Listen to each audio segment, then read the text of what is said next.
MODEX 2018 brought an acquisition for UNEX.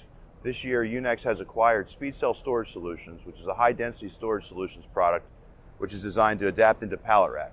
As you can see here, the Speed Cell system has a track that runs across the top of the beams and the vinyl hangs down below, creating individual cells to store product. The individual cells now get depth inside, so you get 3 rows of storage inside one bay. So operators can simply move this product out to access the product that's behind it. What that does is it creates a high density storage system, so in this bay you're consolidating a lot of slow moving product into one space, eliminating operators' travel and search time. One of the new solutions that we're showcasing here at MODEX is our Flexible Conveyor Series.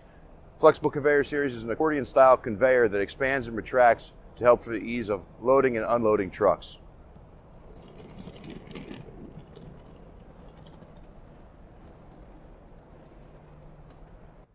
So at the show here, UNEX is showcasing Scube, our 3D slotting configurator.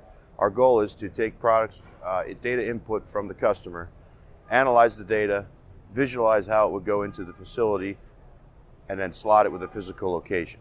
As you can see here, after running through the Scube process, we're able to take a customer's SKU data, analyze it with throughput, and then assign a physical location inside their warehouse based on the throughput, assigning the best storage medium for the product.